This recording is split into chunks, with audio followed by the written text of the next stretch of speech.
మంచు మనోజ్ తనేం చేస్తున్నాడో తనకన్నా తెలుసో లేదో చూసుకోవాలి. ఎందుకంటే వాస్తవంగా కాస్త చూసి చూడనట్టు వదిలేయడం వల్ల జరిగిపోతుంది. ఇప్పుడు మనోజ్ ఇంటికి వస్తానంటే రావద్దని చెప్పి మోహన్ బాబే పిటిషన్ వేశారు. అంటే ఏంటి, మనోజ్ని వద్దనినే కదా. వద్దన్న చోటకి కోర్టు ఆర్డర్లు ఉన్న చోటకి వచ్చింది మనోజ్. వచ్చిన సందర్భంలో ఆపింది పోలీసులు. అప్పుడు పోలీసుల మీద ఆగ్రహం వ్యక్తం చేశాడు.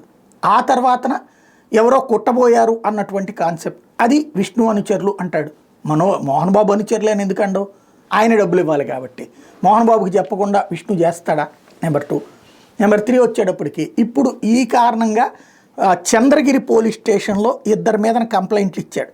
హేమాద్రి నాయుడు, కిరణ్ అనేటటువంటి ఆ విద్యా సంస్థలకు సంబంధించినటువంటి విభాగంలో పనిచేస్తున్న వాళ్ళ మీద కేసులు పెట్టాడు మనోజ్.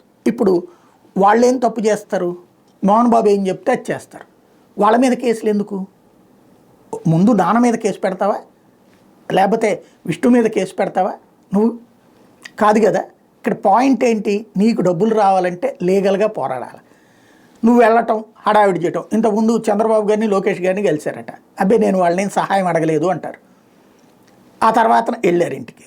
ఇప్పుడు నువ్వు నీకు అనుమతి లేని ఇంట్లోకి వెళ్తే ట్రెస్పాస్ అవుతావు. నువ్వు నిన్ను రావద్దని కోర్టులో ఆర్డర్ వేసి తీసుకొచ్చుకున్నా సరే, లేదు నేను వెళ్తాను అంటే అది ట్రెస్పాస్ అవుతుంది. నీకు హక్కు ఉందా, కోర్టుకి వెళ్ళి తెచ్చుకో.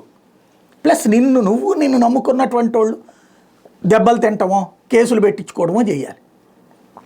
ఎందుకు? అది మోహన్ బాబు ఆస్తి. ఆయన ఇవ్వాలనుకుంటే ఇస్తాడు, ఇవ్వకూడదు అనుకుంటే ఇవ్వడు. ఆయనకి వ్యక్తిగతంగా నువ్వేమైనా మాట్లాడు, ఆయనకి తప్పు చేస్తున్నాడని చెప్పు, లేకపోతే ఆయన తప్పు చేయట్లేదు అంటున్నావు కదా, లేకపోతే విష్ణు తప్పు చేస్తున్నాడు. విష్ణు తప్పు చేస్తుంటే మోహన్ బాబు అంతా నోట్లో వేలు పెట్టుకుంటూ కొరకలేని మనిషే ఏంది?